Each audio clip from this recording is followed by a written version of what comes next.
Мен сізге айттым ғой, мынау мемлекеттік мекеме.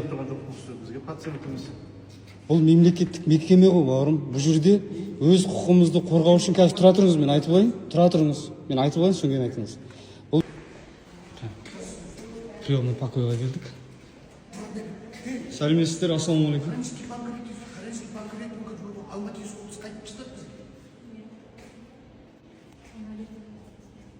Не бұл?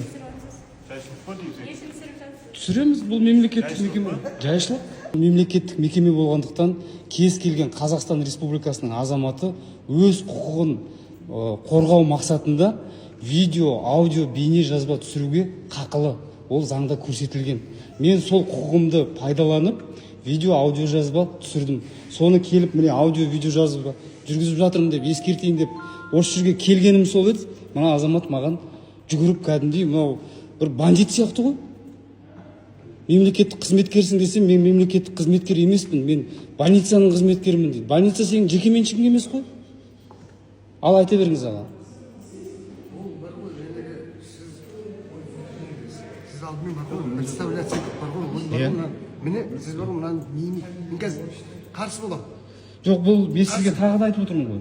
Ол сіз әлеуметтік желіге жариялауға қарсымын десеңіз, келісемін. Ол қарсы бар ғой, мен берем, что бұл түсіруге. Мен бар ғой, және жұмыс істеп жатамын.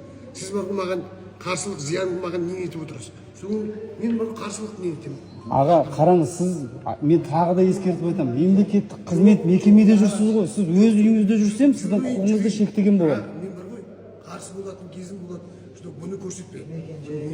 Жақсы. Обязательно.